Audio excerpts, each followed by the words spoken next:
There's this other part of being a Malay candidate, if elected Malay MP, not just the national role that you have to balance it also with your community role, right? Mr. Maliki has been there for decades, right?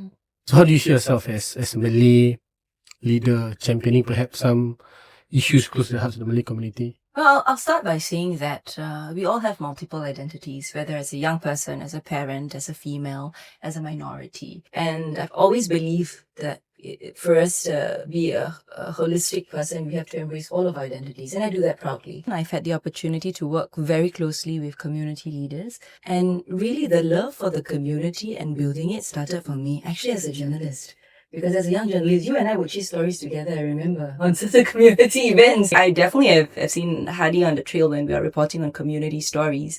And when you get the opportunity to really be the voice of the community as media at that time, you really get to know the community better and you fall in love with it a little bit more and you care for it a little bit more and you have skin in the game. You want to make that difference. Through journalism, I met community leaders and volunteers who really inspired me to want to do something about it. And when the opportunity came, I started volunteering. And it was an experience that changed my life, being a part of the community and building it from within. So I hope the connections that I've made, the good advice that we've traded, the heart-to-heart sharing and really building the community would go a long way on this journey. I give you a perspective on your point about Hadi. You made the point about how Dr. Maliki has been there for decades and then now Has steps into that role, right? So in my first term in 2011, I was asked to take over from Dr. Lee Boon Yang. And Dr. Lee had, at a point in time, served the same constituency for 26 years.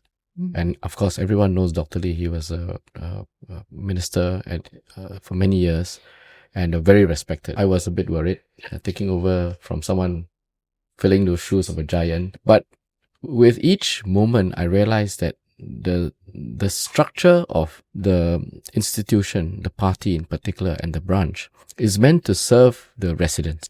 And if you start from that perspective, then in some ways, it matters less, not irrelevant, but it matters less who steps in because the structure is there and it's designed over many years to serve the needs of residents, put their welfare first.